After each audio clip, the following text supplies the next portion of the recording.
racing right now. He's got traction, he's got rid of the outside of both of them! Maloney! Oh, he's taken Anderson! Anderson's up top here! Oh my god! Oh. Big crash! Oh my goodness, half the field's gonna get rolled! Six very close. These guys are want to make their way through the field very quickly. Oh, there we go! Oh no! That's massive! This is it! This is over! I can't believe this! Oh my god! God, what?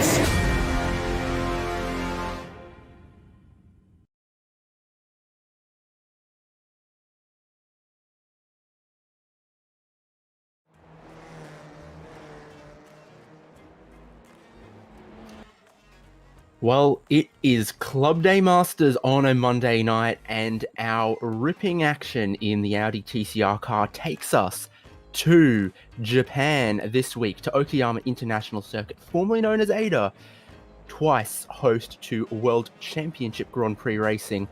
That didn't last so long, but Club Day Masters has lasted a little bit longer because it's round 6 here, and we're going to have the same format that always delivers great action. 2 30-minute races, required pit stop in both, a little bit of safety car action, keeps the racing close, keeps the drivers on their toes with the strategy, and also just creates some fantastic door-to-door touring car racing. So tonight, Jay Kennedy is producing, Cam Dance is alongside me, and I am David Haynes. But Cam, what are we expecting out of this circuit? Because it's got a long back straight, but quite a few tight sections. Yeah, it certainly is. It's a very, very mixed circuit with a lot of different parts to it that are obviously a little bit of straight line involved, and obviously you've got that very tight and twisty final sector and middle sector as well. That's going to offer up a number of opportunities to go side by side and also get some passing done, especially that hairpin in the middle of the circuit as well. So looking forward to seeing what this race is going to provide. We saw Spa was a little bit messy and Donington was quite fascinating as well, but looking forward to seeing what tonight's going to hold. Are famously 7 kilometers long. Here, a little bit shorter at 3.7, but your key overtaking opportunities are obviously into turn 1, which then flows into turn 2, and of course that hairpin on the end of the back straight. That's the fastest point, the heaviest braking zone into one of the tightest corners on the lap as well. And there's quite a few other flowing sections in the final couple of corners, and then the way turn 1 flows backwards into turn 2, you often see a lot of side-by-side there, particularly in this kind of racing with these TCR cars, where they do like to go side-by-side for quite a few corners in a row. Okayama International Circuit, that's where we are, and we've got a lap on board to tell you about it. Thank you, Carl Jansen and Virtual Racing School, whose onboard lap we have used here. Is what it looks like. You just get the chance to flow back from the left-hand side of the circuit to the right-hand side of the circuit for turn 2 to try to optimize both corners, but it is a bit touch and go on that one. Then flat out through the Moss S here towards hairpin at the far side of the circuit. This one is odd because it starts going uphill right in the middle as it opens up, but because it's going uphill, fastest line is still to take a late apex, Cam. Yeah, certainly, and it's a corner of various different lines, that turn 4 curve, and you really got to set yourself up as best as you can to head down towards turn 5, the hairpin, where you can send a few solid dive bombs up the inside if you're brave enough and if you can get alongside enough as well. But then you've obviously got the 2 left-hander 6 and 7, Revolver and Piper, as you come through them, and really is a matter of just trying to hold that outside through the hairpin if you've got someone on the inside, so you can have the inside for those 2 corners before you head down the little straight towards turns 8, 9, and 10 and 11 as well, where you've really just got to hug the inside on each side before transferring to the other side of the road and then onto the other side of the road as well, and then coming out as best as you can. And it really does offer a very, very easy opportunity to go side by side through this pretty much final entire sector, and it really does offer the ability to also mean that the driver on the outside for the final corner is usually going to get the advantage with the run down towards turn 1. But that is a lap of Okayama with the man himself, Go Hands. Yeah, indeed. Of course, critical to note that pit entry is sort of at the top of the hill in the final sector there, before the penultimate corner. You've got to get to the inside of the curbing before that corner. And it is a bit of a tricky pit in here as well, Cam. Yeah, it actually is quite tricky indeed, with the fact that you've obviously got to get in to the lane just before you come into turns 10, and then you've obviously got to get through both 11 and into the pit lane. And the pit lane, line is actually quite a ways into the entry as well. So you've got to be mindful of that, and that you've actually got to be quite committed on the way through so you don't lose too much time. But you don't want to get caught speeding as well, as it's not a very, very fast pit lane speed as well. They're only being 60k an hour when you're going to be heading into there at about probably 150 or over 100 at least kilometers an hour. So it's going to be interesting to see if anybody gets caught out and whether anybody's going to copy any drive-throughs or stopping holds. Before we can get racing underway, it's qualifying. And all on track, all very busy in some sectors of the track. Ben Edwards has found himself a little bit of clean space. That's for sure. Just 10 minutes, that's short and sharp, but you can get around here pretty quickly.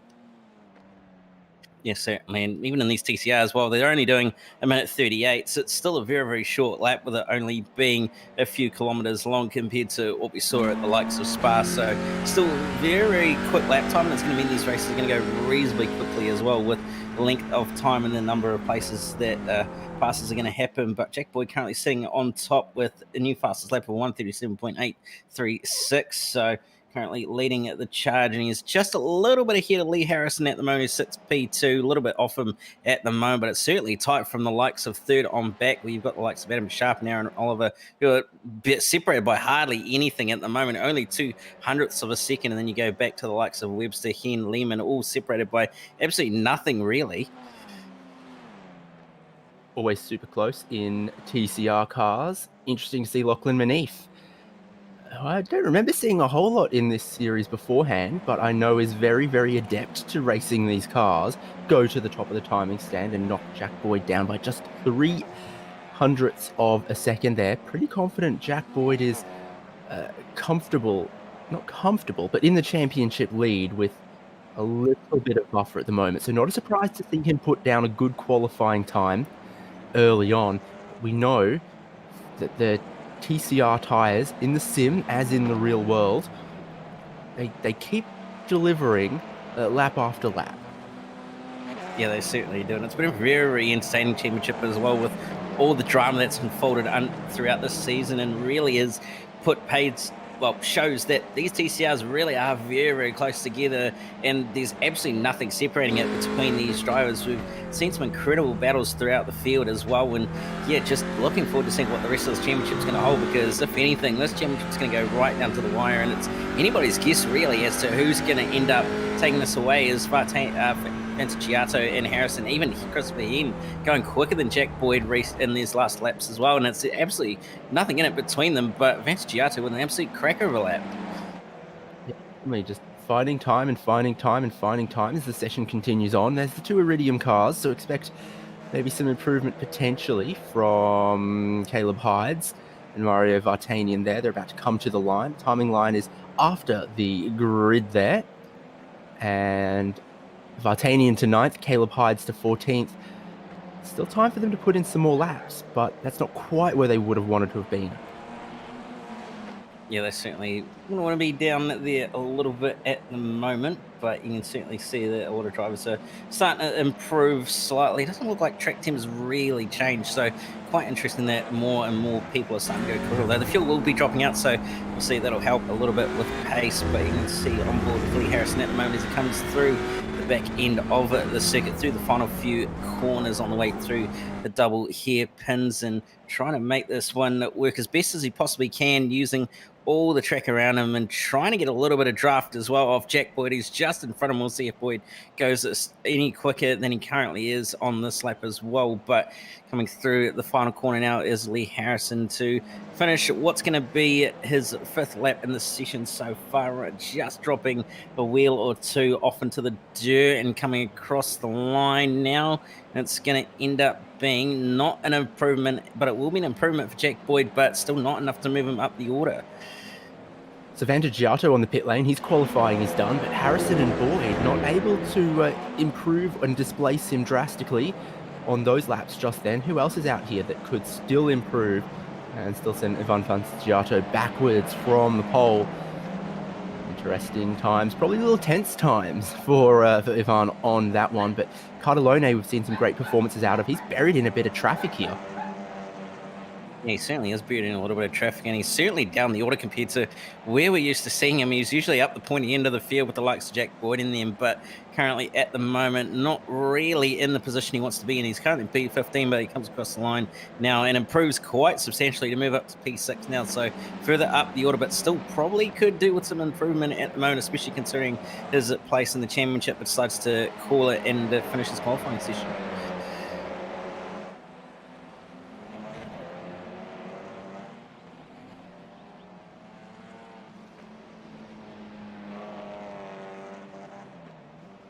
But so coming through the final corner, we'll see what he can do. Currently P29, so quite a ways down the order at the moment. Hasn't really set a representative lap time compared to everybody else. Only 1 minute 40.146 comes across the line this time by, and it's a 1 minute 39.896. Improves only one position to get ahead of Philip Paradiso, but still a little bit down the order, unfortunately, and qualifying about to end. So grid is pretty much sorted, and it's going to be Vantagiato on pole with Lee Harrison on the front row. Exactly, it is. Hard cut to the end of qualifying means that it was 10 sweet minutes and nothing more around Okayama circuit for qualifying. Sets the grid for race 1 of Club Day Masters, and then we got that progressive grid with an invert for race 2. So that qualifying session, very important for both races today. And here's how they're going to line up for race 1. First row, Ivan Vantagiato and Lee Harrison, Christopher Henn and Jack Boyd behind, Lachlan Manif in 5th with Cardellone still in the run for the championship potentially in 6th, Daniel Rammerman in 7th, Jack Childs in 8th, Adam Sharp is in 9th, and Daniel Webster is going to start from 10th for the standing start. You're going to go over the page to Aaron Oliver and Mario Vartanian starting in 6th. Surprised Vartanian starting in 12th, but nevertheless, we'll see what he can do. Tane Venables and Damian Carnes on row 7. Row 8 is going to be Sam Lehman and Caleb Hydes, followed by Nicholas Skariev and Greg Holmes on row 9, and then Matthew McMillan and Brady Buchanan on the 10th row of the grid. Okay, Hayden Jackson, Ryan Jones, about where we'd expect to see him on the grid in 22nd. Matthew Hansford Taylor in 23rd, Patrick Panton 24th, Liam Caplice 25th, Shannon McMillan 26th, Darren Sharp 27th, Ben Edwards 28th, Philip Paradiso, and then George Gutierrez. Liam Caplice, one that, again, I think we can expect to see moving forward up the grid and up the race order today. And, of course, in 31st was Dale Carpenter, that's correct. So track temperature, air temperature, about the same as it was in qualifying just a couple moments ago. Quite cool in the air and also quite cool on the track. Very early morning time of day. Jay's got the correct graphic there. And of course, we're sort of in the mountains. There's a lot of shade, a lot of trees. So the track temperature probably won't heat up all that much. 10-second warning or so, but look at that. Locking out the front row of the grid for the teammates. Yeah, certainly a front row lockout for Harrison and Vantagiato, and they'll be very, very pleased with that qualifying result, and they'll definitely be hoping to try and come away with a 1-2 finish, but green flag is in the air, and it's looking like it's been a pretty solid start for those two on the front row, and a decent start by Jack Boyd as well to get himself into P3. A couple of others making very, very good starts as well. Cardellone slotting in just behind the likes of Boyd and Henn, but not quite able to move any further than that, but so far it's been a very, very clean start by everybody. Yeah, well, a little bit of contact in the back. It was a good start off the front row for our front two, and indeed mega launch from Jack Boyd. Daniel Rammerman, and was it maybe Panton I saw, doing a little bit of an excursion through the numerous gravel traps around here, but for the rest of our about 30 car grid, they've gotten rip and roaring into the action pretty cleanly, but the effect of the cold tyres cannot be understated in the early laps here. The rear of the car particularly just does not want to stick quite the same. To the hairpin for the first time, big braking zone, and that's not going to trouble our top 3 or top 4 or top 5, but behind there is a lot of side-by-side. Someone is across the grass. Is it not Brady Buchanan, but he was there and thereabouts with it. It's Matthew Hansford Taylor, who I think just pinched one of the rear brakes. Yeah, just looked like it, and he ended up on the grass as a result. A little bit of contact between Hayden Jackson and Greg Holmes, so through turn 6, and luckily they managed to all get away with that one, and Holmes is going to come under attack from Leah Caplice as well, but further up just ahead of them as well. It's still a little bit dicey between the likes of Henn and Manif, who are going at it side by side on the way through turns 10, and he comes on out of it in front, does head a little bit over the curb as well. And Cardellone and Harrison deciding to pit early, so deciding to get their pit stop out of the way. But Manif's not giving this one up, though, on Christopher Hen, as he's got a little bit of a run trying to poke the nose out, but not quite going to have enough overlap on the way down towards turn number 1. He pokes the nose back out, though, and is going to try and brake a little bit later, but not quite able to do it in the end. But Hen runs wide, and that's going to allow Holmes to get to get back up alongside. He's going to be on the outside for turn 2, though, and that's going to not really help him with the fact that it's off camber, but he's going to hold it there anyway, and he's going to get the inside for the little kink, and then on the way through towards turn 4. Allow me to retract when I said Liam Caplice is one to look for moving forwards. He's basically dead last at the moment after that huge incident trying to rejoin. We're going to go to a virtual racing school replay on that one. Here's what happened. Was there a tiny bit of contact? Did he lock up one of the rear tyres and trying to rejoin the track? He thought there'd be a safe space there. There sure wasn't. And that front left tyre says goodbye, good night. And George Gutierrez has a bunch of damage on his car as well, smoking. He's picked up damage to the radiator in the engine on that one as well. Going to look from the helicopter shot to see if this was a mistake from Caplice or if he got a little bit of assistance. He is on the outside here. I think he's trying to brake deep, and there might have been just a tiny bump to the bumper there, but probably to be expected if you're trying to brake deep around the outside of someone that a bit of contact might be made. Yeah, certainly. And Gutierrez left with nowhere to go as well. Liam Caplice trying to get back on the track, but unfortunately Gutierrez was right there as well, and just unfortunately a lot of contact happening in both cars. Very, very damaged, especially Gutierrez. But doesn't know the pit lane speed limit starts, and he's held up Jack Boyd for a long way on the pit entry there. You got to be aggressive all the way with the pit entry until the yellow cones, and Vantagiato didn't know and was very, very conservative on that one. So that might help Lee Harrison here. Not going to suggest anything, but it might help Lee Harrison here. Yeah, certainly could have been a little bit of team orders going on there to try and get some gains out of the teammates, but certainly a very early pit limit application by Vantagiato. Did it before they even got to the line, so Jack Boyd's actually managed to jump him in the end, and they're going to come out behind Cardellone. So Harrison and Cardellone both have jumped Boyd and Vantagiato, and Boyd's just going to come out behind Aaron Oliver as well. So lost a lot of time as a result of Vantagiato putting on the limiter very, very early as a result of that. 18 or 19 cars have pitted now, and only the top 12 haven't taken that pit stop. Of course, you want to get it out of the way early, lest you be caught the wrong side of the safety car, which we don't know when is going to be. The drivers don't know when is going to be. That keeps them on their toes again with the strategy. Christopher Hayne leads the cars that haven't pitted, but how much longer? Because Manif has a big dive down the inside of the first of the hairpins here. He's got his nose in front, but of course that leaves him exposed on the outside into the right-hand hairpin. And again, Hayne holds on, and Manif and Hayne are going to decide that enough of that messing around. Let's go for pit entry, and keep an eye on the pit entry here. There's 2 right-hand turns.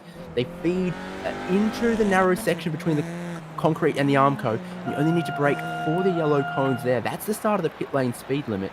We see a couple of drivers come around into the pit entry and back off their speed a little bit too early, but it's all racetrack except for the bits between the cones where the pit limiter needs to be applied.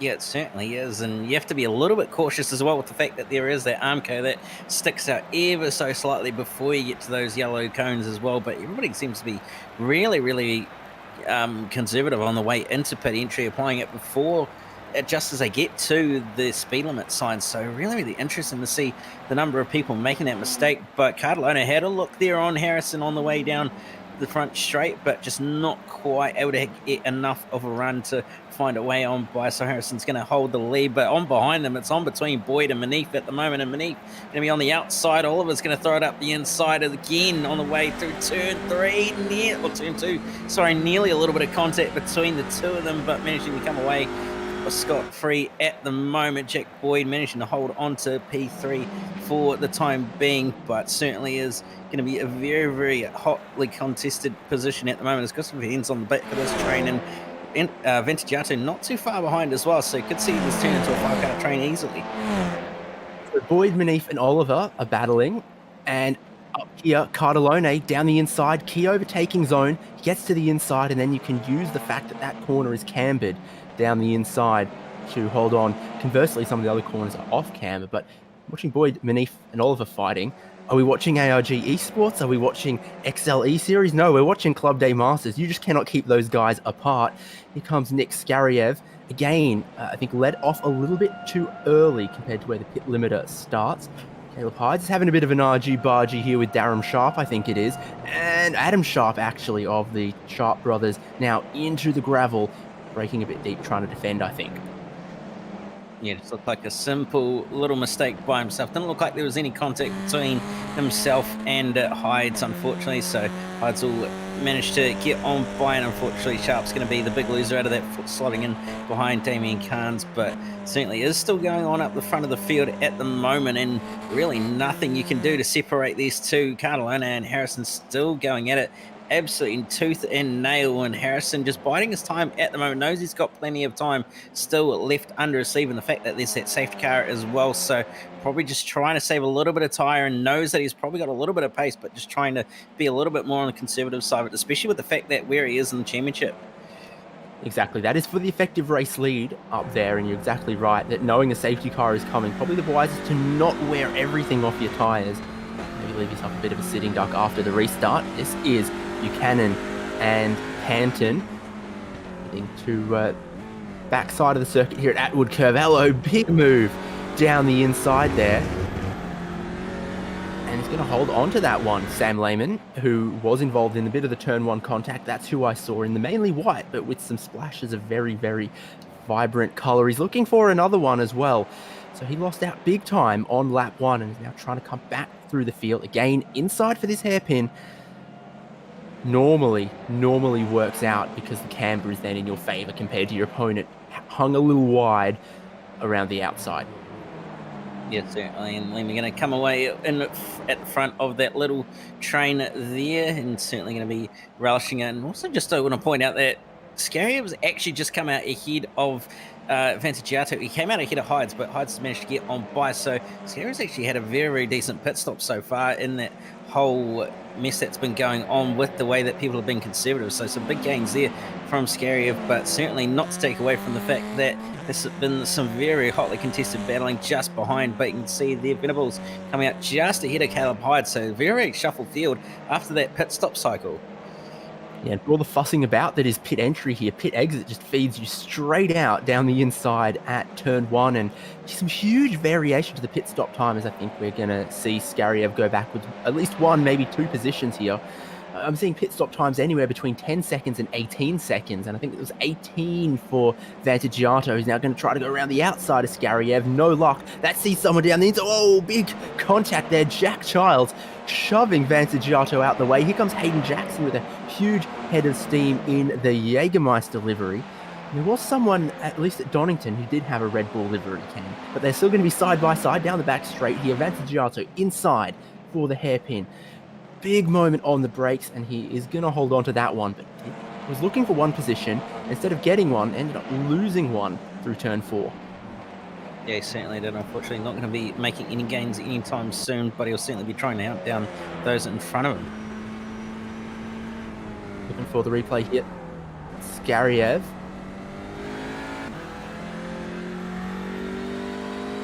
Expecting to see, he's a bit on the grass there into turn two, hands all crossed up, mashes the throttle a little bit, and that is where Vantagiato first gets the run, but his exit was compromised out of turn two, and that brings Jack Childs into the picture. He's looking one way, looking the other. Hungry Shark looking at a school of fish, decides to go down the outside here, and Vantagiato tries to cross back for a good exit. Their fenders sort of get tangled amongst each other there. Jack Childs looks like the Mach 1 Esports car, but it says Spartans for the team.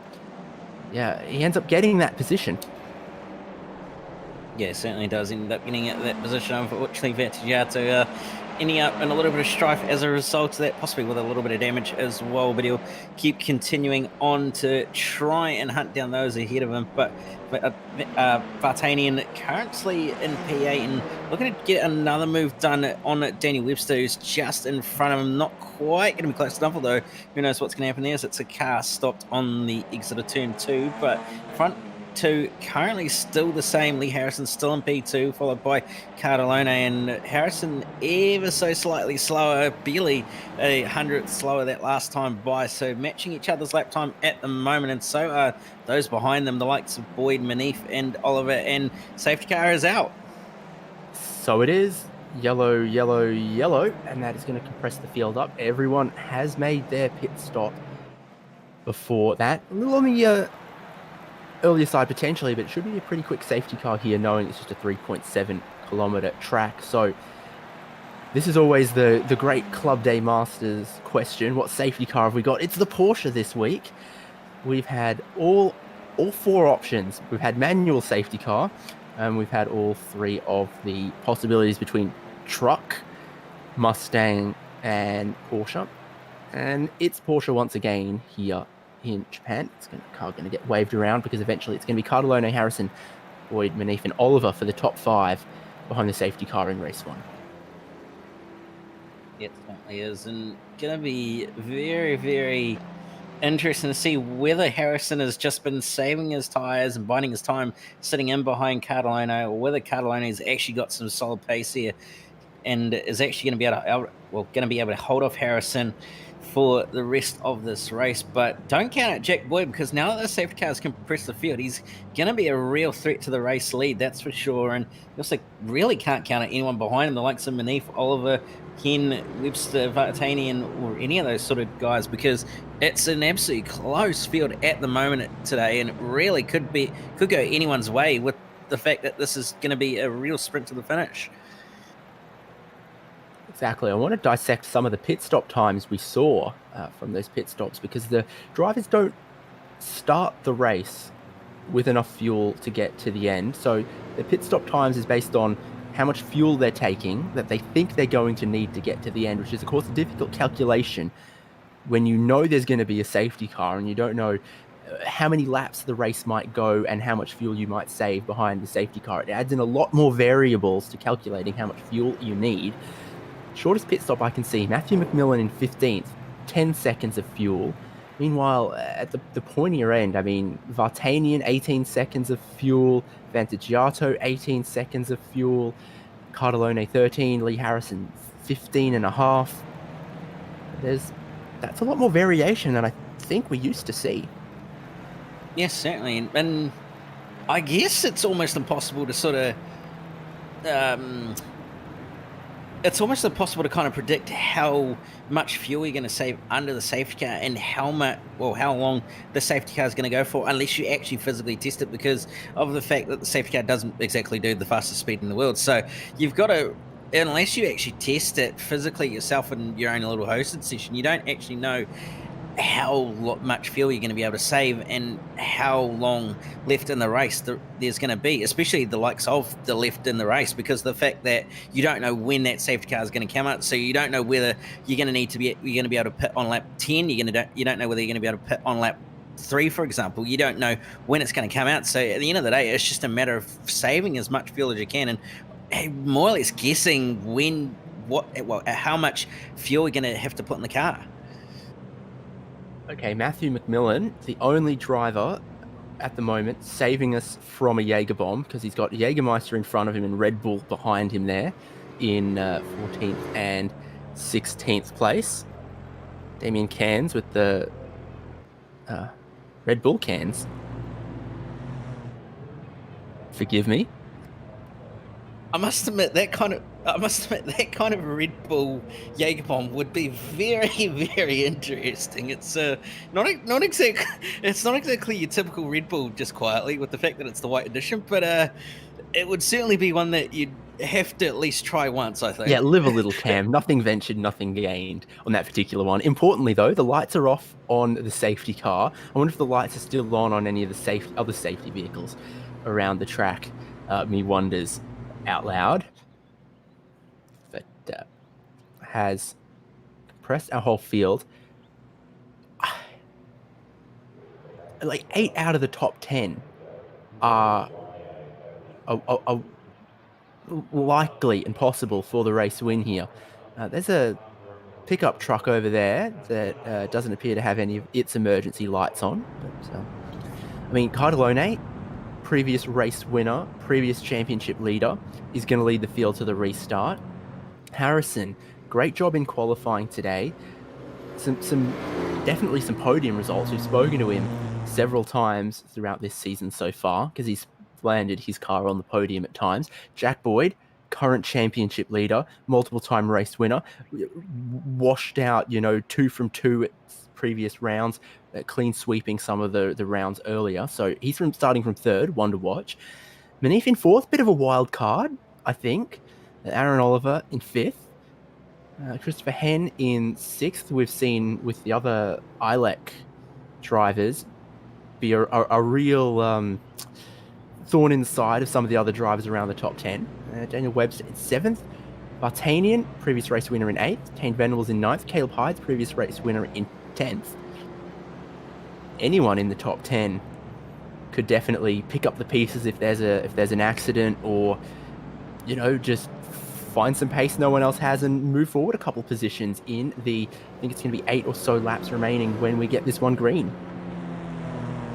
Yes, certainly. It really could be anybody's guess as to what this field's, top 10 especially, is going to look like after the checkered flag, especially with how compressed this field is and who's sitting where in relation to each other. So looking forward to seeing what this restart's can provide and whether the likes of Cardalona and Harrison are going to be able to duke it out, and whether Jack Boyd could steal a surprise win, or who knows what could happen. I mean, we could see Scary take a race win, for example. It's just who knows because of the fact that it's so competitive.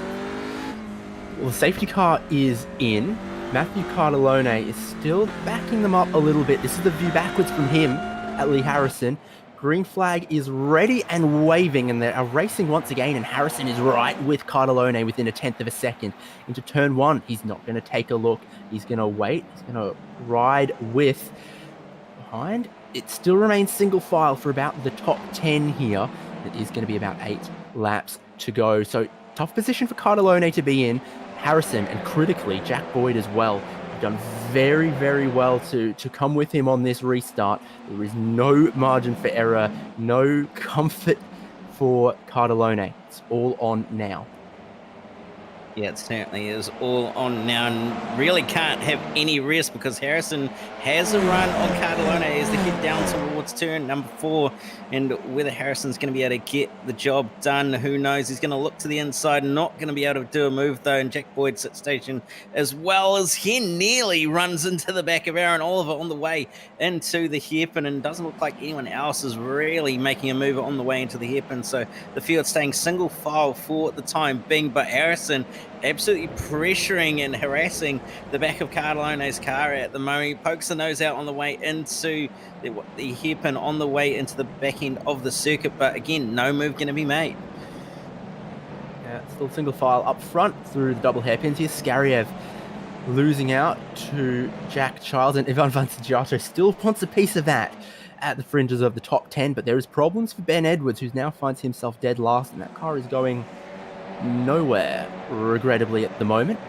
One more lap closer to the finish, and Cardalone has a couple more tenths in hand than he had when they restarted, and Jack Boyd is starting to take a look at Lee Harrison as well. That is what could save Cardalone at the lead, is if Jack Boyd and Harrison start going side by side. That Ben Edwards car is still there beside the road between turns 1 and 2. Off the track though, first and second dig up the grass. They lose a lot of time from that, and Jack Boyd gets a better run now around the outside for turn 4, and Harrison lets him go. Yeah, very interesting to let Jack Boyd go, but possibly thinking to try and get him to pull him along towards Cardalone. He goes slightly defensive, does Jack Boyd, but decides to think better of it. Harrison looking up the inside, poking his nose up, but no move going to happen there. And interesting to see also that Lachlan Manif poked his nose out as well, but no move going to be happening there. So everybody's sort of trying to force a mistake in those in front of him, but just no one's really seeming to budge and force themselves off the road.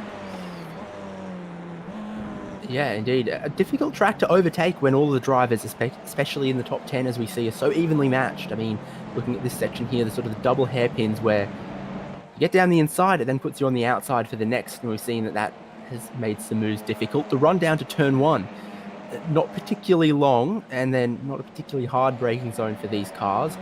It really just leaves that hairpin at the back end of the circuit. But if the driver in front has worked out turn 4, then you're also going to struggle to get alongside and get down the inside. So it's Cartalone leading from Boyd, from Harrison, from Manif. The place that we've seen the key mistakes happen from these drivers is turn 2 here.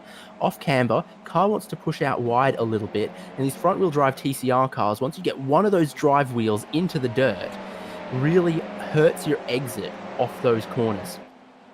Yeah, it certainly does, especially when the fact that all you end up with is a bucket of wheel spins. So you really have to be careful not to put those front wheels in the dirt at all, because you're just going to suffer an immense amount of problems if you do. But certainly you can see here from the back bumper cam of Lee Harrison, he's trying to use that draft as best as he can to close up to Jack Boyd. And Jack Boyd actually closing that gap slowly to Matthew Cartalone, who leads this race. So Cartalone getting a little bit loose through the hairpin as well, so that's going to allow Jack Boyd to get even closer and allow Lee Harrison to get even closer to the back of Jack Boyd. And whether Harrison's going to make a move on Jack Boyd is another question, but certainly I can see one being lined up by Boyd. He pokes the nose out on the way down towards one of the other hairpins, and not going to be a move at this time by, but you can certainly see that Boyd wants to get a move on, and he's applying the pressure and bucket loads.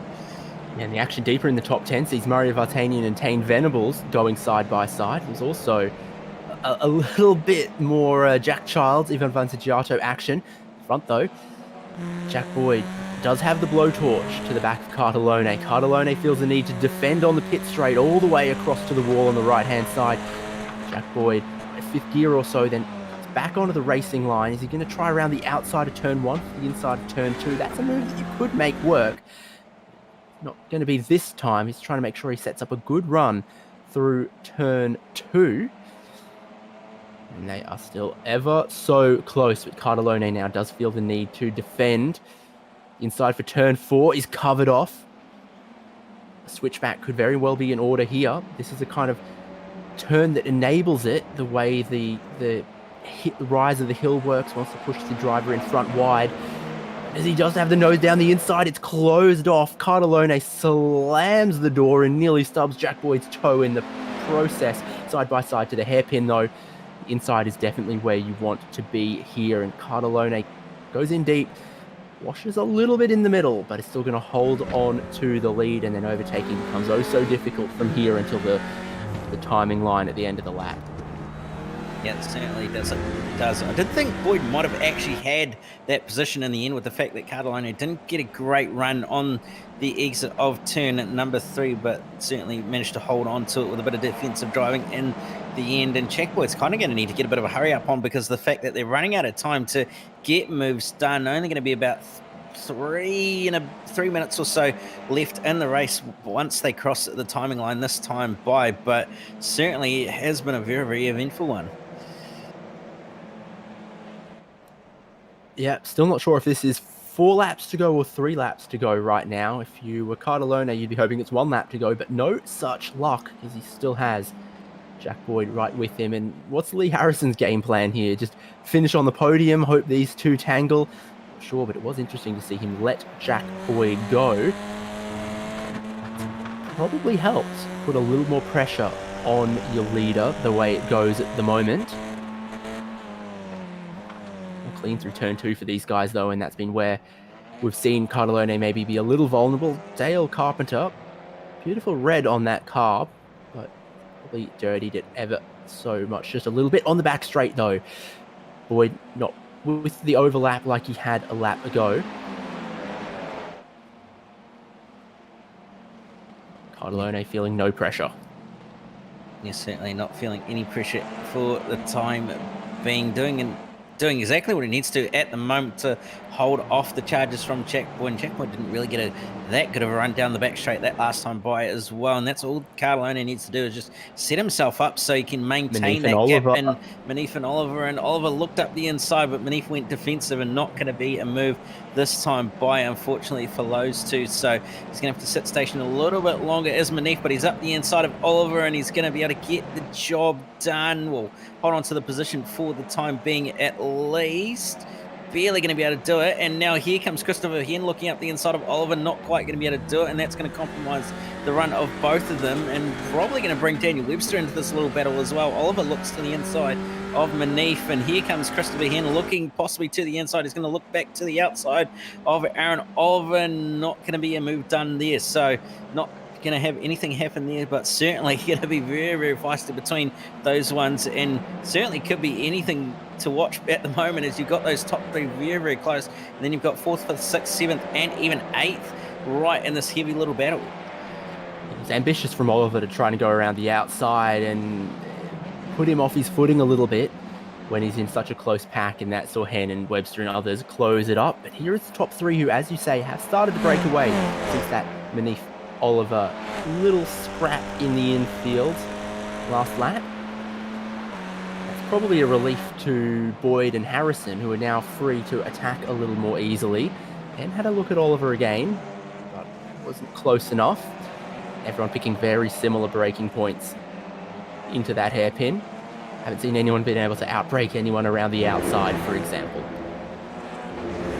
You haven't really seen any attempts to try and hold it around the outside through the double left there in the middle of the circuit, but certainly does offer up the opportunity to try your hand in it. But there goes wide a little bit, does Venables, and that will allow Artanian to get on through. Now Caleb Hyde's not too far off the back of Venables as well, an iridium sandwich there at the moment, but certainly coming up to what's going to be 2 to go this time by Cardellone. Is doing exactly what he needs to at the moment to hold off Jack Boyd. Lee Harrison just chilling in the background, but certainly it's not, well, it's certainly on at the moment between the likes of Manif, Oliver, Hen and Webster. Those lot are not leaving each other alone at all. No, they're not. And you see flash up on your screen there, fastest lap of the race just then by Jack Boyd as he tries to keep the pressure on Cardellone in the top 3. So Cardellone under pressure, Manif under pressure amongst the top 10 here. Time is running out for Boyd to make a move. Likewise for Oliver. Manif pushed a little wide in the middle there, but then brought it back for a late apex, and I'm not sure that's quite good enough because he's trying to defend down the back straight.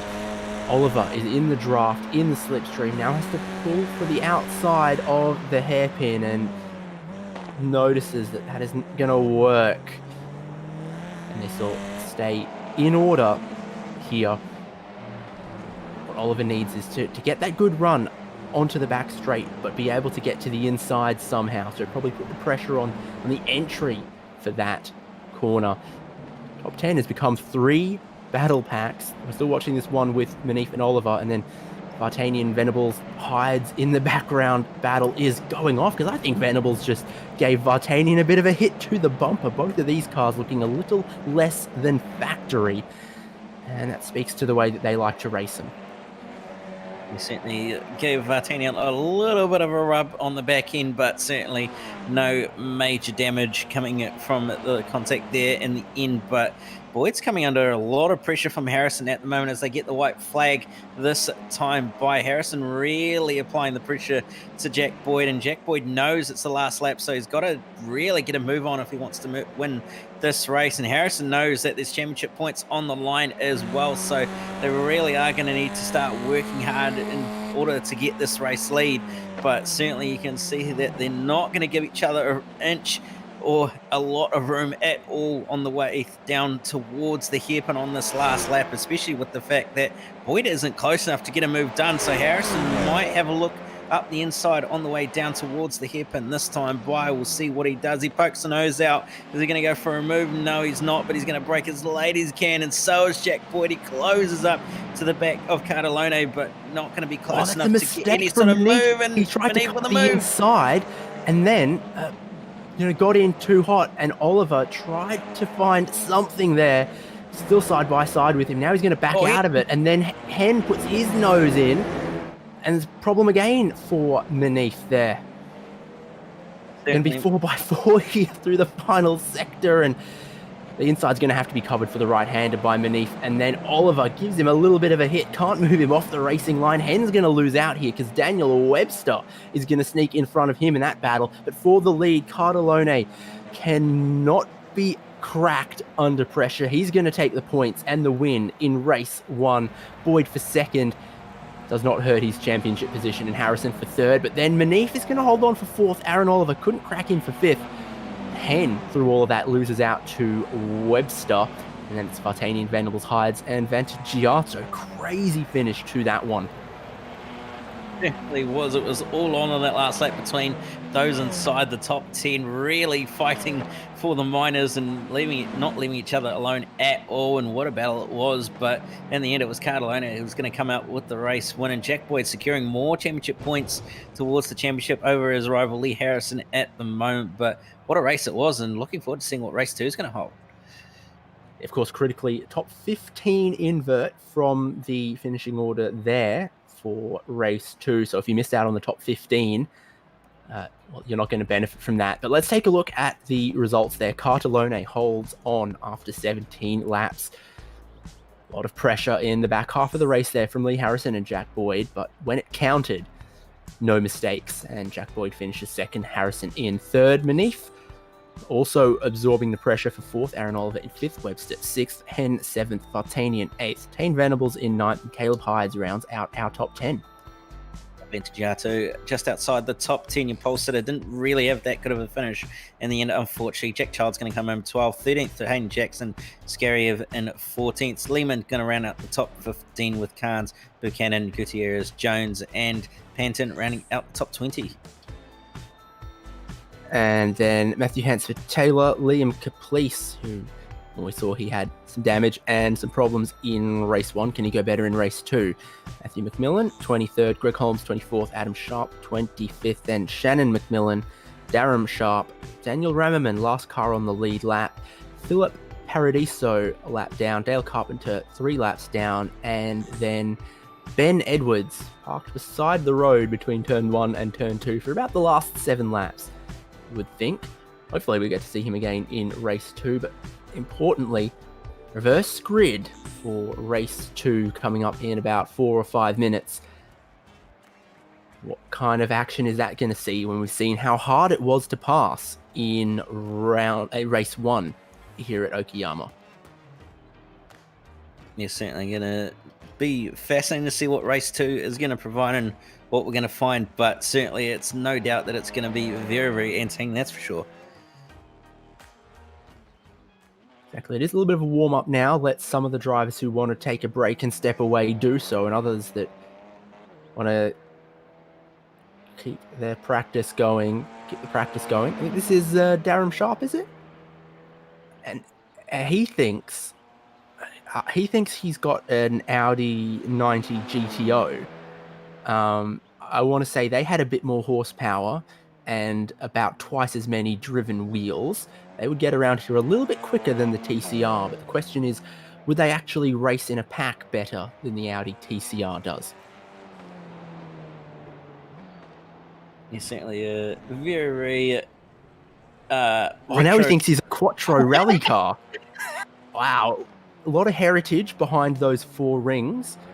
And, I mean, what else have they done? Now he just needs to transform into a Le Mans winning prototype. Yeah, I think that would be a little bit more difficult, but the fact that he's missing a little bit of yellow would certainly indicate that it's a little bit less than ideal of a rally car, but he's certainly making it work, that's for sure. Yeah, exactly. So what to expect from race 2, Cam? I mean, we did see that maybe one of the reasons Formula 1 didn't come back here is it is difficult to pass here. You know, the longest straight on the back straight leads into a corner where, sure, it's a big braking zone, but the driver in front can do pretty well to defend the inside. And then what can you say about the track after that? I mean, it's some quite tight corners connected by quite short straights. You really, really have to get the elbows out to try to make some moves happen there. And Aaron Oliver learned that despite his, best moves, best car positioning, he couldn't get past Lachlan Manif through that section. So when we take the top 15 invert and we see drivers like Boyd and Cardellone starting, 14th, 15th on the grid, what are we going to have?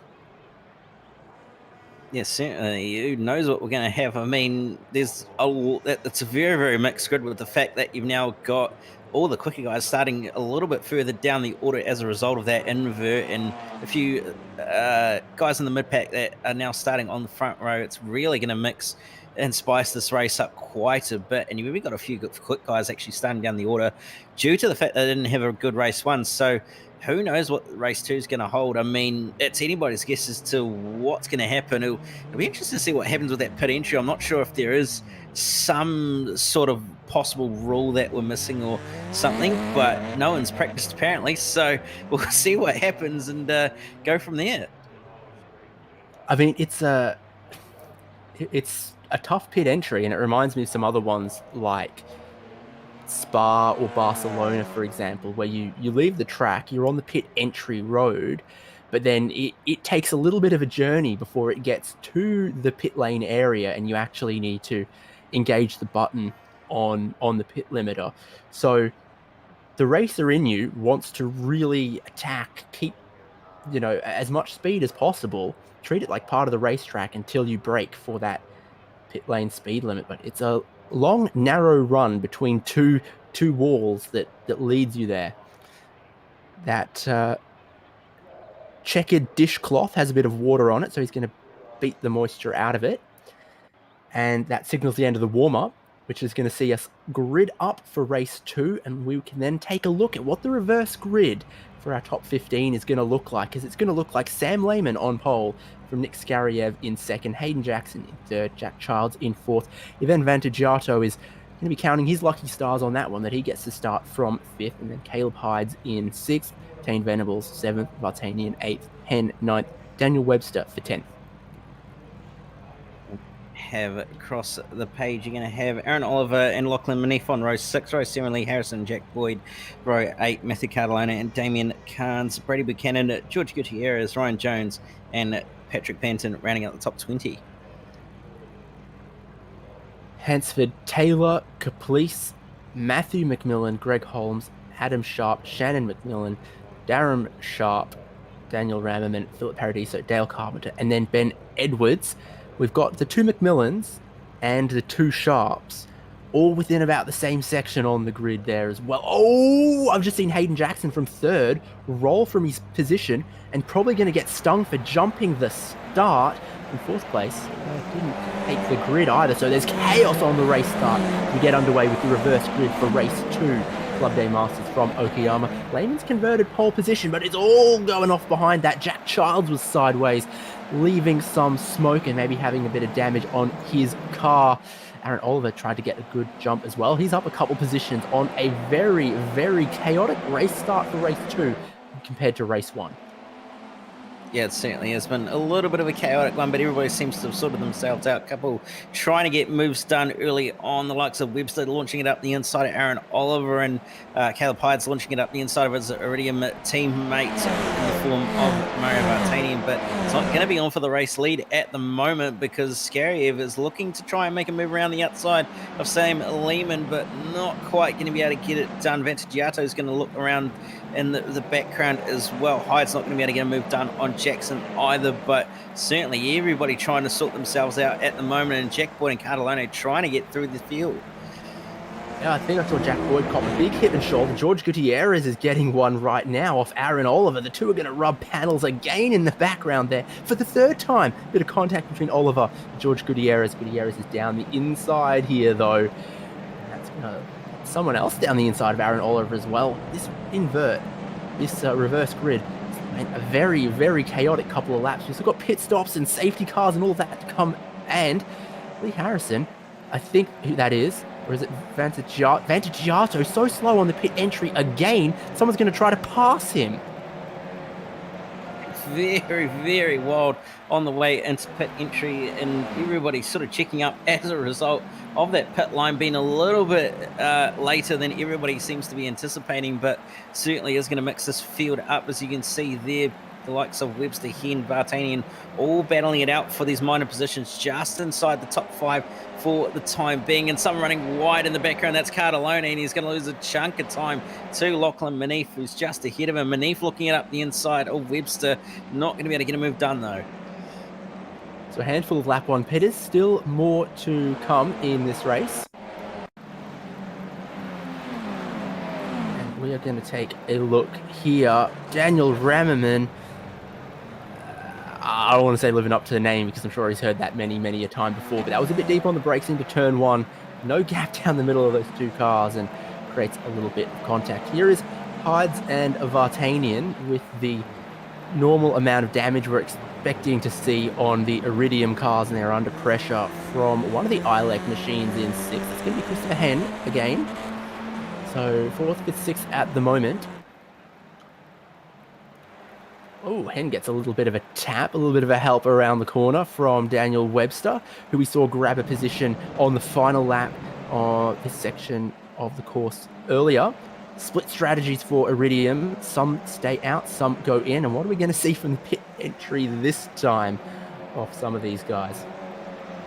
Hives is certainly a lot more committed, and so is everybody else behind them, as they're all firing down towards the pit entry line. A little bit more conservative, though, from the likes of Hansford Taylor and a few others who decide to use that fake pit entry line, but at least they've all slowed down and made it pit entry without a penalty, that's for sure. But certainly it's going to shuffle this order up a little bit, but at least everybody was a little bit more committed. As you can see here at the moment, Aaron Oliver is certainly pressuring the back of Vantagiato. Both of them have pitted at this stage in the race, hence why they're a little bit down the order. But it's a race off pit exit between Cardellone and Caleb Hydes, and Caleb Hydes going to win that one out in the end, in nose to tail, and literally nothing in it between them. They're still actually inside each other as a result, and Cardellone is not letting this one go, but certainly going to be very, very close as to who's going to end up coming away with this one. But Hyde's going to end up probably getting this one.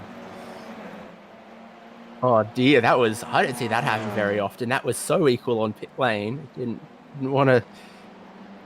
Wow, is that called quantum entanglement or something? That's well above my pay grade, knowing what on earth you're meant to call that. But Hides in the end did come out, figuratively, literally, ahead of Matthew Cardellone as the two of them split. And of all the cars that have pitted, that means that Hides and Cardellone are leading. And then Jack Boyd a little bit behind them. Then Vantagiato and Oliver, but Oliver wants to take a pick, wants to take a good look at Vantagiato. He's still going to hold on to that spot for the moment. More drivers are going to dive for pit in. I'm seeing Sam Lehman. I'm seeing, it must be Vartanian. He's just Skariev, Webster, and a couple others yet to pit. Rick Holmes taking the Vantagiato line on pit entry. Patrick Panton likewise. That's got to be one of the places where Vantagiato lost a lot of time in race 1, is you're giving up 2-3 seconds there on the pit entry. They did lose a lot of time in race 1 as a result of that pit entry. That was very, very conservative compared to what it was in this race, and he's a little bit closer to the likes of Jack Boyd and Co ahead of him. But Vartanian and Lehman going to race it off pit lane, and Lehman's going to come out ahead of Vartanian in the end. Hides and Cardellone just behind, so they've managed to stay ahead, and Vartanian's jumped quite a few positions as well as a result. So that's some good gains for Vartanian, but Lehman's going to have an absolute horde of cars coming up behind him that are very, very quick, and he's going to have a lot of pressure from behind. He's going to have to just try and hold off as best as he can at this stage. Just the top 4 yet to pit at this moment, so almost every other battle you see well and truly for position and within the top 10 or so. This is going to end up being the fringes of the top 10, I would think, between Manif and Caplice. Skariev, scored race leader, yet to pit in the Rainbow Warrior, but that is all going to change now as you see he attacks pit in, and then second corner here, downhill. You do not want to make a mistake there, but then it's still pedal to the metal until about here.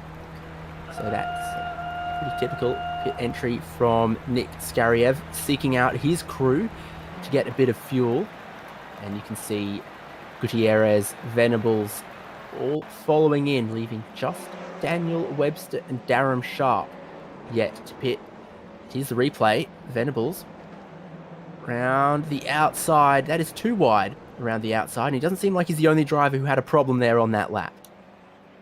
Certainly, and very nearly coming to a stop as well. So not quite sure what happened there, but certainly not ideal at all, and he's going to lose a ton of positions as a result. And Scarry's just coming out of the pit lane as well. He's going to slot in behind Vantagiato, so he's lost a bit of time there. Vantagiato's off the road as well at turn 1 as a result of just going probably a little bit too deep to try and get ahead of Scarry, and he's going to end up slotting in behind Caplice, so not what he will have wanted at all, but certainly still on at the front of the field. Single file for the time being, though, and Aaron Oliver trying to attack Nick Scarriev as well as they come through turn at number 4. Scarriev on the outside, Oliver on the inside. Oliver's going to just about get ahead, but Scarriev's going to have the run out of the corner and on the way down the back straight as well. We'll see if Oliver's going to be able to brake late enough to stay ahead on the way into the following corner at the hairpin turn 5, and he's going to be able to do it and hold that position. But Scarriev going to try get a run, but not quite going to be able to do it in the end.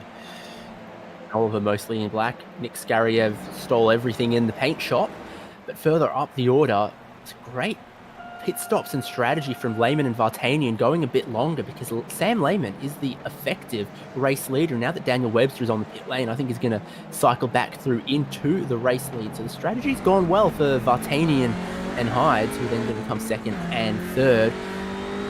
Jack Boyd, Matthew Cardellone together once again like they were in race 1, and Cardellone has done better on the pit stops as well.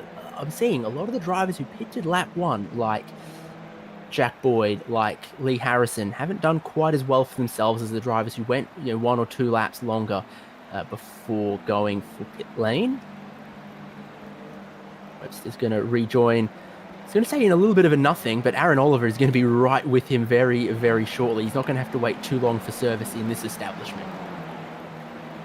Certainly isn't going to have to wait too much in terms of service, but Cardellone side by side with Jack Boyd as well, just up the road from this little battle pack that's happening, and it's looking like Cardellone's going to be the victorious one in this little battle in the end. Managed to just hold off Jack Boyd, but Boyd's tucked right up behind Cardellone on the way down the back straight as he's going to look to make a move on the way into the following hairpin. He's going to look to the outside as Cardellone goes defensive, gives him the minimum amount of room that he possibly can, and Jack Boyd deciding to sit station and not going to be able to get that move done in the end.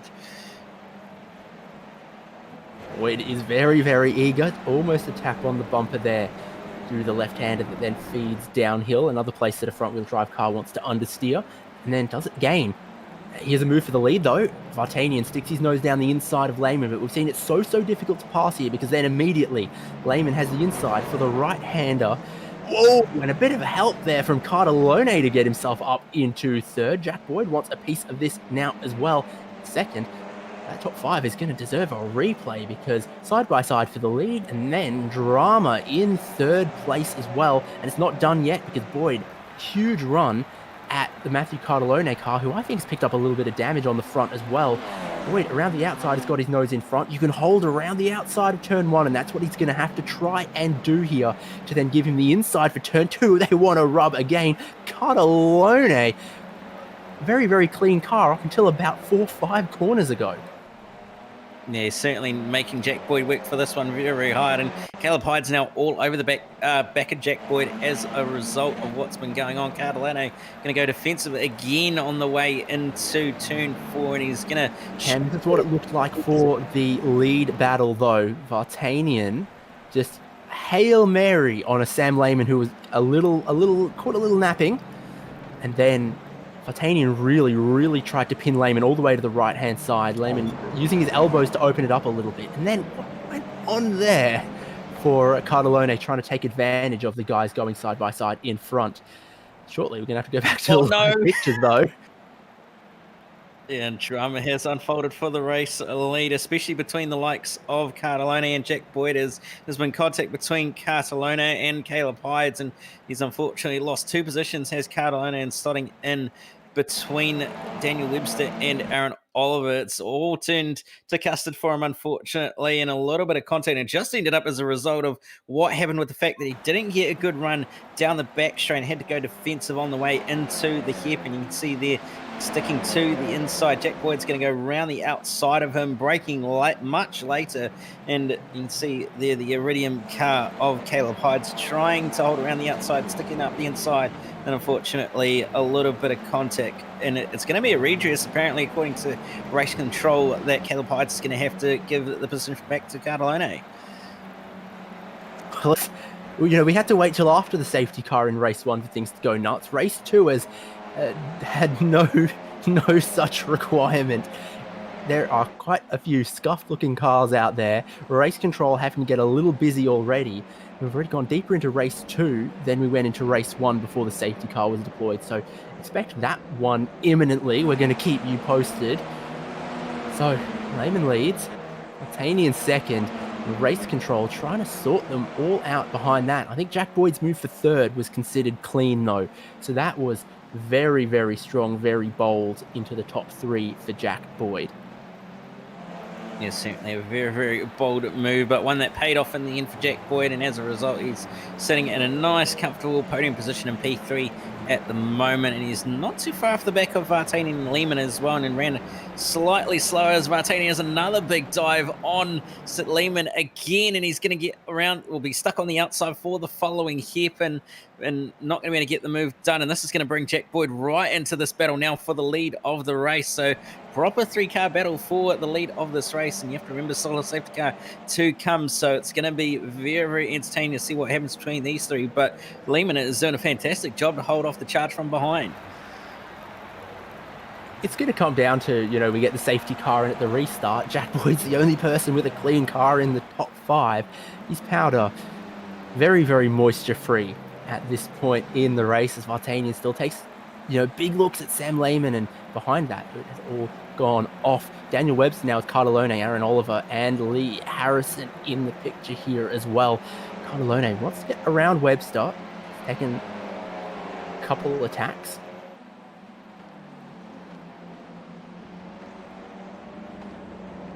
And certainly that car looking a little bit worse. Where is it? Cardallone's car at the moment is right on the tail of Daniel Webster and looking to size him up on the way down to turn 5 is Cardellone. Webster's not going to go defensive on the way down towards the hairpin. Cardellone ducks to the inside. He's going to brake it slightly later, maybe a little bit too late. And as a matter of fact, managed to pull it up. 3 wide for the lead in front too. Get it as it's 3 wide and there's chaos going on. Lehman's going to fall back to third, and Jack Boyd 2 for 1 in one corner. I don't know quite what happened there. And now Lee Harris, Vantagiato it is, in the sister car, around the wrong way. And his favourite place for a dive, Mario Vartanian, isn't going to get around Jack Boyd, and now the yellow is out. Yellow is out. Jack Boyd is going to line up behind the safety car. Hydes and Lehman, who had their nose in front when the safety car was called.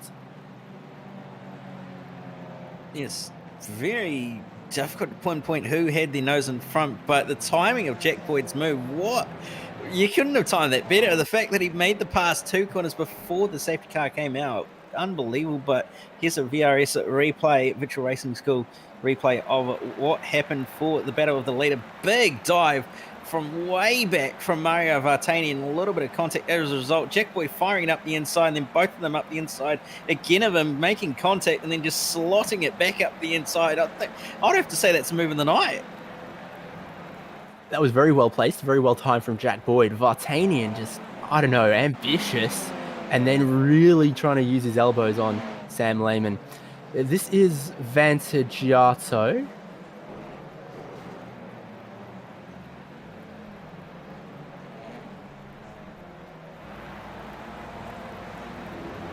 Well, even behind the safety car, it's all going off. Oh, no. I'm going to wind that one back a little further because the Pack's caught the safety car, and then what has happened is... Just looks like the checkup from the safety car has ended up catching out the likes of Caleb Hydes, and Sam Lehman's gotten on the brakes to slow up for those ahead of him, but unfortunately Caleb Hydes not being fully aware, I guess, and unfortunately running into the back of Sam Lehman, who's been hunted off the road, spun around, just barely touches the wall, but unfortunately Caleb Hyde's not going to be really pleased with himself there, and it's going to unfortunately be sent to the back of the queue as well, so he's going to drop to the tail end of the field. But that's not exactly something you expect to see under safety car. it's interesting, you know, you really got to be aware for that happening. You've passed the start-finish line. You should be expecting the safety car, but we saw it from the onboard there, through the S's, the cars in front. He never actually saw the safety car, just the cars in front started checking up. But that's, you know, he'd be fully aware that the safety car was out there somewhere and probably shouldn't have been going that flat chat towards it, not aware of when and where the checkup was going to happen. So let me catch my breath. Let's run down the top 10. Jack Boyd, that fantastic clean move he had to pick up the lead from Lehman and Caleb Hydes, denting each other quite significantly. Vartanian it was. Vartanian stays in second. Sam Lehman back in third, but a lot of damage on those cars for second and third. Castellone in fourth. Daniel Webster in fifth. Held off Oliver and Harrison and Caplice for a bit there. Gutierrez in the top 10, and Nick Skariev holding on to a top 10 as well. Crazy all the way to the safety car, and then crazy behind the safety car. And on our way to that safety car, a lot of chatter with race control about that move we saw from the lead, the contact between Lehman and Vartanian. It certainly was a little bit of a heated discussion between the likes of Vartanian and Lehman and a few others getting into each other with the fact that what happened there, but certainly going to probably be a few protests, if not some post-race reviews, with that incident, a few others as well, especially that one with the likes of Caleb Hydes, where that safety car caught him off guard, unfortunately, and he's had to end up down the order and end up coming in for a faster pair as well. So we'll see how he can do from the back of the field, but certainly it's been a very, very entertaining race too, that's for sure. It's like we're back to how everyone was driving at Bathurst. Honestly, we had some great racing. Series cleaned up a bit. Donington was amazing. You would have thought a lot of the characteristics of here similar to Donington, but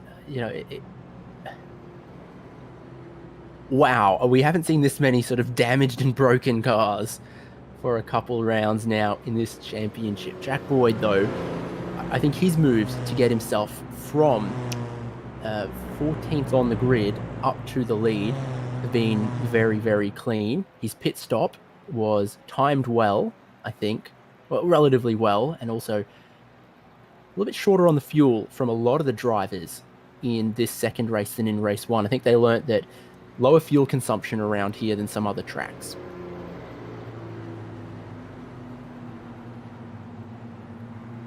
You certainly could be right about that one, and especially with the fact that it's a short layout as well, so probably not so much of an issue, but you certainly don't want to put yourself in a situation where you're going to be struggling to get home, but we'll see what happens from here. And only a few minutes left on the clock. It really is going to be a sprint to the finish from here, and I guess Jack Boyd's in the prime position at the moment to walk away with a nice handful of points compared to those who are his championship challengers, that's for sure. Just by livery alone, Adam Sharp and Aaron Oliver should be sworn rivals.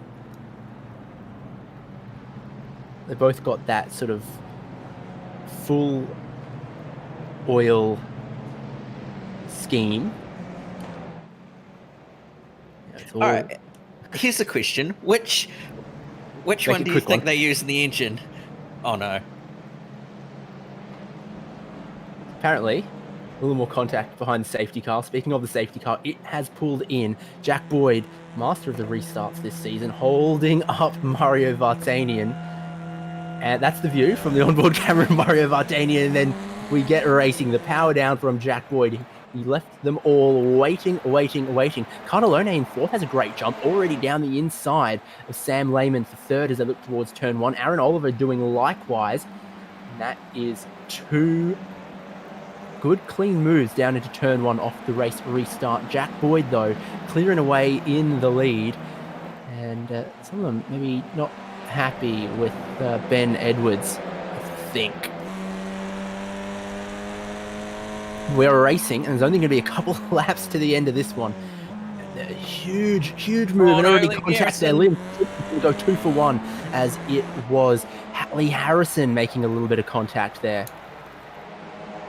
Yeah, certainly not what Lee Harrison will have wanted at all, and that probably is going to result in a penalty. Let's check that whole group up behind as well as a result. Jack Boyd being unchallenged, though, at the front of the field, but it's certainly going on just outside the top 10. Lee Harrison's going to make his way on, well, hold off Nicholas Scariev, and he's also going to have a whole bunch of cars behind going at each other. You got the likes of Sharps, Canes, Ventagiato, Gutierrez, all fighting for position here, trying to get their way through and up the order, and it's really all just going off. We're going to get a virtual racing school replay of what happened at turn 4, though, and you can just see the Lee Harrison diving it up the inside. Probably didn't really have enough overlap, and unfortunately no tail contact between the two of them. Danny Webster coming off second best and dropping well down the order.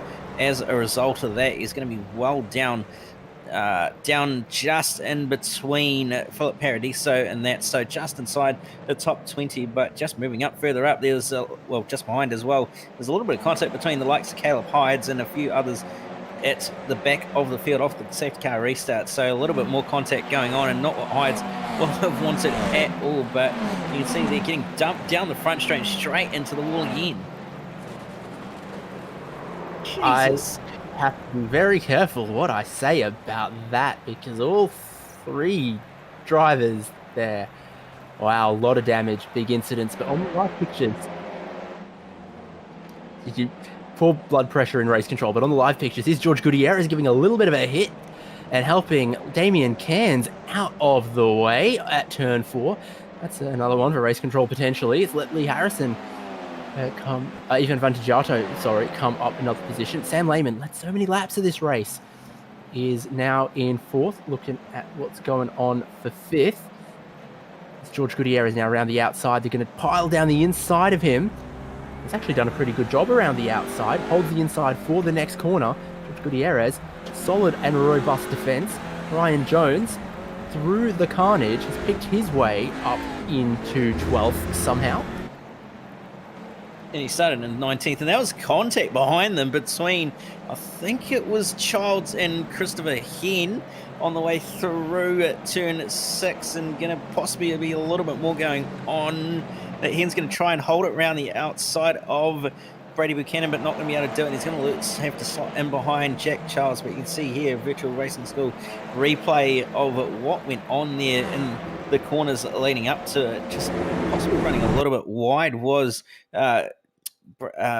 Brady Buchanan, and just unfortunately a little bit of contact between the two of them in the end. Buchanan coming off probably the best out of the two, and losing a wing mirror was Christopher Hen, unfortunately, but certainly got away with that one very, very luckily. But Jack Childs all over the back of Buchanan at the moment, and Christopher Hen looming in the background as well, and that Jägermeister machine of Hayden Jackson as well, right there and thereabouts. So it could be anybody's guess as to who's going to come out ahead in this little battle. You look down the inside from not far enough up. Jack Childs. Back into that one. The race lead, Jack Boyd, has a couple car lengths and a very, very clean car. Vartanian and Cardellone are going nuts for second. Iskariev trying to hold on to 8th from Adam Sharp, who's made 16 positions already in this race. Would not write off potentially 17. We're going to have 2 more laps, or maybe 3 at the line. Give an update on that one, but time is rapidly running out on race 2 at Okayama, and the battles are still crazy. Here's 4th, where Lehman has been so robust in his defense, placed his car so well this round. Aaron Oliver looking for a way around, not yet able to find one here. Wider entry into the final corner. They're not a bad idea in the front wheel drive cars to get a good exit down the pit straight. In front, Cardellone, well, the headlights still work for sure. Yeah, those at least work for the time being. On the front end's a little bit second end, but certainly got some form of lighting to guide his way. But you can see just behind as well, Aaron Oliver trying to find a way on by the likes of Sam Lehman, and he's trying his best at the moment but not quite going to be close enough to get a move it done at this stage. He's starting to run out of time and laps as well, so he needs to get a little bit of a move on. But you can see here as well, Cardellone is pressuring the back of second place Mario Vartanian as well. So it's two little battles going on just inside this top 5, and it's anybody's guess as to who's going to come away with them. But Cardellone goes deep on the brakes, closes right up behind the back of Vartanian and gets a pretty solid exit, but not quite able to get up alongside. And Aaron Oliver going to stay behind Lehman as well. And you can see there Cardellone flashing behind Vartanian, but not going to happen anytime soon, I don't think. And he's going to look to the inside again with a bit of a dive as Cardellone, but again, no move going to happen as there's just no room. Yeah, typical Audi drivers, the high beams work, but the indicators don't. Second and third in the battle they're having, and the aerodynamic damage it looks like they've got means Jack Boyd, probably the first person to have a whole 1 second lead in any of these races tonight. He just needs to bring this one home. It's going to be 2 more laps, but they've done it again. Oh, no, that's done it a again. big crash. Aaron Sharp, Ben Edwards. They did it on the restart. Oh, no. Don't tell me I think I know what's it. No, please, no. Look away. Dear viewers, close your eyes if you are, of a Blinds. sensitive disposition. Oh, no. Oh. Is there a technical term for like Yakuza hitmen? Because I think that's what we've got.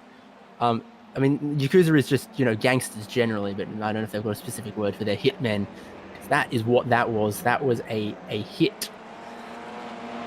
I just can't believe that. And I kind of wish we hadn't shown it. But anyway, Bailey's still on for second here. I've seen Cardellone definitely missing some straight line speed from his car. That's not a huge issue here, but it is when you need every kilometre an hour you can get to get some overlap, get down the inside of the hairpin, for example, and that is going to let Vartanian hold on. Behind there, Oliver's got his nose in front of Lehman, goes around the outside there, and he is finally Oh no, Cardellone and Vartanian! Contact between the two of them at the following corner, and that's throwing them both off the road, and that's going to allow Oliver and Lehman to close up a little bit. Vartanian's going to try and get his way on back. He forces Cardellone wide, and it's going to sneak back up the inside as a result. Oh, they're going to do it again! Oh no! Something's helped him right into the barrier. That is not on. Second and third, both of them huge damage, a lot of time lost. Jack Charles also with some damage. Jack Boyd, is he going to get the checkered flag or is he going to get the white flag? I'm pretty sure he's getting the white flag this time around for one more lap.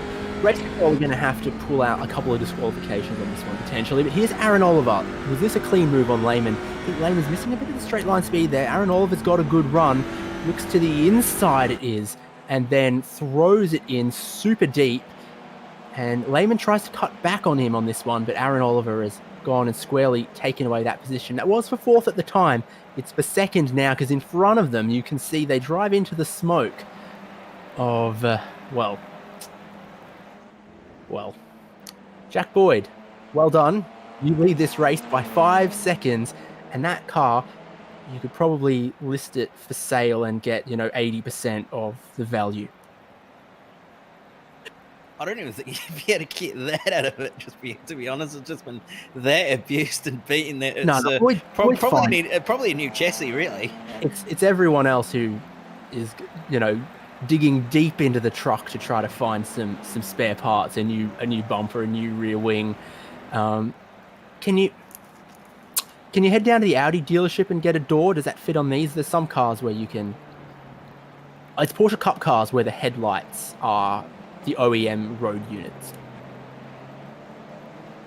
I'm pretty sure the door will be an OEM unit, but certainly would be an expensive one, that's for sure. Jack Boyd, your championship leader, and now going to be a race winner in the reverse grid race at Okayama in Club Day Masters. He flashes the headlights for the first time I've seen in this race, and they're very, very well deserved as he picks up big points in race 2. And his main championship rival, I don't know if we're even going to see again in this championship, but anyway, Aaron Oliver for second, and the podium completed by Sam Lehman, who has been through it all in this race.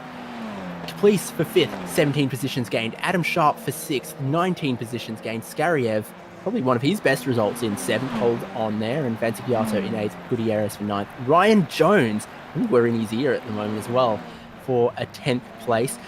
finally pulls his finger out, keeps it clean, and I think that's actually good reward. Yeah, certainly. A very, very solid finish there for Ryan Jones to come home with the top 10. And very solid result from Nicholas Gary as well with a P7 as it's still going on after the checkered flag with a big pile up in the end. And that's the wrong replay. But nevertheless, it's been a very, very exciting night of racing. And what a drama-filled way to finish the night off. Still very, very early in the year, but Santa's naughty list for 2021 is very, very extensive. After race 2. Provisionally, this is the finishing order for race 2. Jack Boyd, ahead of Aaron Oliver, ahead of Sam Lehman, Lee Harrison, Liam Caplice, Adam Sharp, Nick Scariev, Ivan Vanciato, Ryan Jones moves up to 9th, apparently. Christopher Hent in 10th. Who disappeared? Who disappeared off the top 10? We'll find out in a short little while, but anyway, across the page, and Greg Holmes is going to be the one who got the penalty, but Brody Buchanan going to come home in 11th, Hayden Jackson in 12th, Webster 13th, 14th to Patrick Benton. Greg Holmes going to come home in 15th after that penalty. Hansford Taylor in 16th, 17th to Shannon McMillan, Damien Carnes 18th, 19th to Philip Paradiso, and Jack Child's going to round up the top 20. And then the remainder. And gosh, there is quite a bit of remainder. George Gutierrez for 21st. Vartanian finishes on the lead lap, apparently.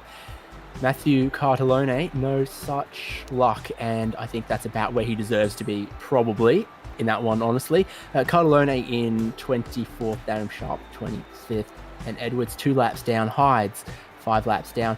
Mineif, Venables, Rammerman 13, and 15 laps down. And then the last was, I don't think Yale Carpenter even took the race start, if I'm honest. Let's take a big deep breath, Cam. And then I think at least our podium, very deserving. Yes, certainly a very, very deserving podium in the end, especially for the likes of Sam Lehman and Aaron Oliver, who started in a very, very different positions to what they're used to, and Lehman starting on pole, so he comes home in 3rd. So not a bad way to finish the night off, and very, very good recovery, though, from Jack Boyd to go from 14th to pretty much not quite take double wins, but he at least finishes 1-2 in both races. Exactly, he does. Okay, so let's get into these podium interviews then, and we're going to start from 3rd place, Sam Lehman. Congratulations on a podium result. You led quite a lot of laps there, but my goodness, has that taken years off your life, that race? Has it ever? It was just nice to see a clean and open track for a change. It was such a weird thing. But then, Mario was working very, very hard at me for quite a long time, and I was never going to keep Jack and Mario behind. So it was amazing just to sort of come in and with some chockies for a change. It was really good.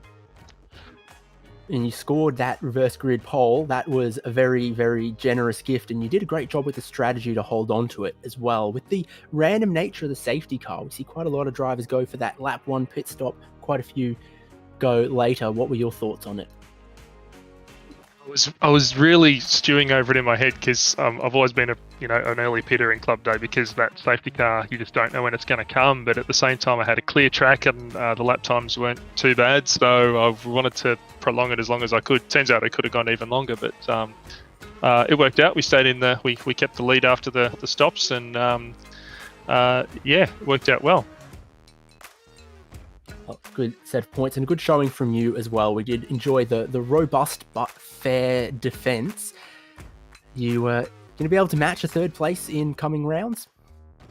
Hope so. That'd be nice, wouldn't it? We've just got to get this qualifying thing a little bit more sorted. I just can't quite get the lap speed out of these Audis that some guys can, but I seem to be able to race them okay. So, fingers crossed. Tyre warm-up always a bit of a challenge in the TCR cars as well, though. Is that what it is for qualifying, or is it finding the clear track? What holds you back in that regard? What are you going to improve? It's never really been a problem. I sort of seem to be the person who doesn't mess around with the toe and just finds myself some space and runs my laps. But maybe it's tyre warm-up. The front-wheel drive thing is I'm still struggling with the front-wheel drive thing after spending so many years running Mazdas and that sort of thing. So, probably a bit of everything. Well, congratulations. Well done in being able to bring a car to the checkered flag in race 2. Thank you. Thanks very much. And from third on the podium, we go to second, bring in Aaron Oliver, who is with Cam Dance. Yeah, Aaron, a very, very reasonable night for you, especially to finish off the night with coming home on the podium. And you can't be too displeased with that. No, definitely very happy. Yeah, it was a very awesome night of racing, you know. We did have a bit of an average qualifying in that, but in the first race, the pit strategy came into our hands, and we drove through the field to a solid 5th place finish. And then in the second race, obviously, yeah, it was basically a repeat. I did go off the track at the start there on the first lap. I did run wide. It was my mistake. But yeah, came back on calmly, pitted, and yeah, from then on, we got the safety car restart and just got the head down, and yeah, P2 finish in the end.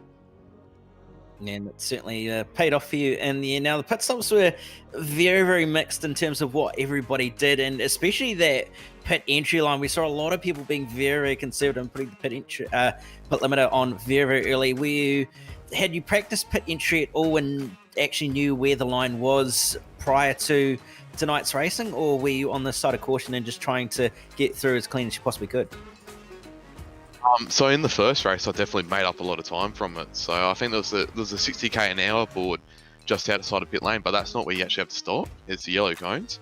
So I had gone through there previously during practice, and I noticed it. So I just chucked it right in deep and tried to go in there. But in the second race, the people that were holding it up, so I just went in a bit more conservative and brought it into pit lane nice and neat. Yeah, well, certainly it's been a very, very good night overall for you. Good went towards the championship, especially with where you sit in relation to everybody around you, and obviously with it coming down to the wire in terms of there being very, very few rounds left in the championship. Is there any sort of goal you want to try achieve? Is there any sort of position you're specifically looking forward to trying to get to? Yeah, certainly. You know, we've come from way back in the championship from round 1. You know, we had a pretty terrible round. I think we started in 21st, and now we're up into P5. Well, we were tied for P5 with Glenn Boyd before this round. So, yeah, if we can get a top 3 finish in the championship, that would be awesome. But I think Jack's still got a little bit ahead of us. So it'll be very interesting to see what happens, but we'll give it the best crack we can. Yes, definitely, and look forward to seeing what's going to happen in the rest of the championship. Well, before we let you go, just any thanks and any shout-outs you want to give? Yeah, absolutely. First of all, I'd like to thank my sponsors, Penrite, Joe Morano from Harcourt's Real Estate, Repco, Burgess Paint and Panel, Murray Bridge Weld and Engineering Co., Living the Dream Australia, and Revolution Race Gear Adelaide. Well, there you have it, David. Aaron Oliver, a very, very happy chappy after tonight, and I believe you're going to be standing by with race winner Jack Boyd.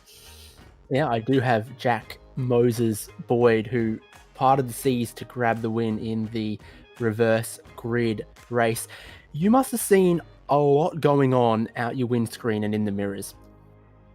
Yeah, I mean, I think I'm pretty lucky to survive that race without any scratches at all. I mean, there was pretty much cars going everywhere in front of me, so I was just thinking about the championship the whole time, just trying to get some solid points, because I know if I just get some solid results, I should be able to stitch it up. And yeah, it's pretty lucky. Got the pit stop done early like most people, and yeah, just tried to avoid the cars going everywhere, to be honest. And that certainly worked for you in this one. A bit earlier on the pit stop, did that work in the race?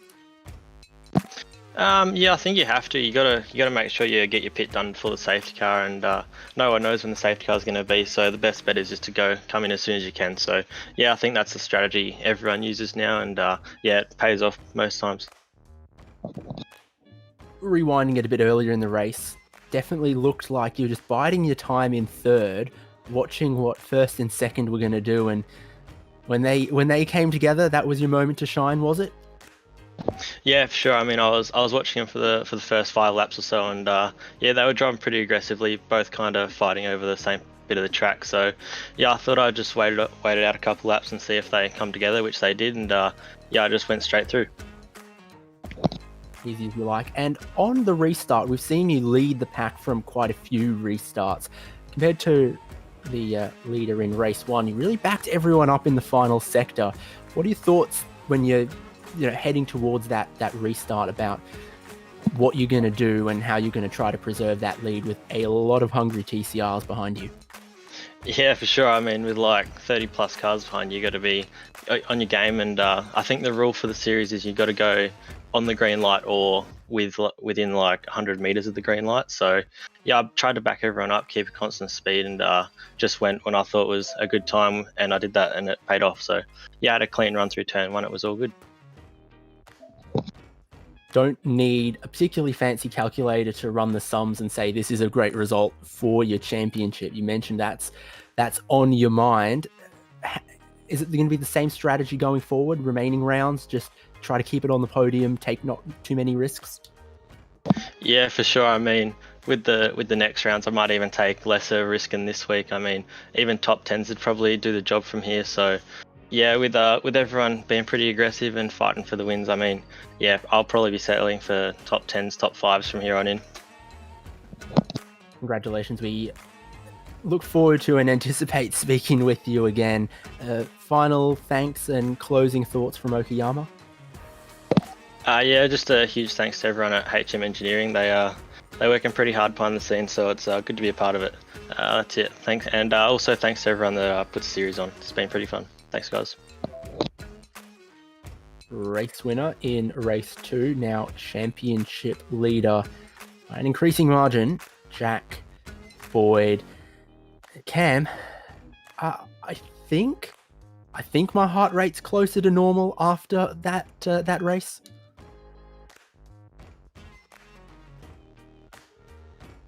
Cam? Well, I'm sure he would say something about, yes, what a crazy race in Club Day Masters, but in the end, a well-deserved podium trio, and Club Day Masters continues to be a little chaotic and very, very touring car action style from Okayama. So with that, we'll wrap it up. Call that.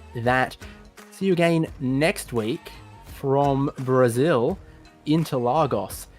It's going to be interesting and a track of a very different character to hear. A much stronger slipstream on the pit straight. Maybe some more flowing corners. We'll see how that goes for Club Day Masters next Monday. But from producer Jay Kennedy, Cam Dance alongside me and myself, David Haynes, that's all from Sim Speed and Club Day Masters tonight.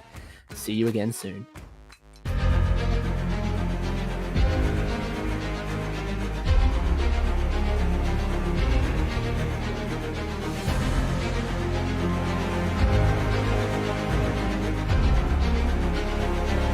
This is fantastic. This is GT racing right now. He's got traction. He's got rid of the outside of both of them. Maloney. Oh, he's taken Anderson. Anderson's up top. Oh my God! Oh, big crash! Oh my goodness! Half the field's gonna get rolled. Second very close. These guys are want to make their way through the field very quickly. Oh, there we go. Oh no! That's massive. This is it. This is over. I can't believe this. Oh my God. God, what?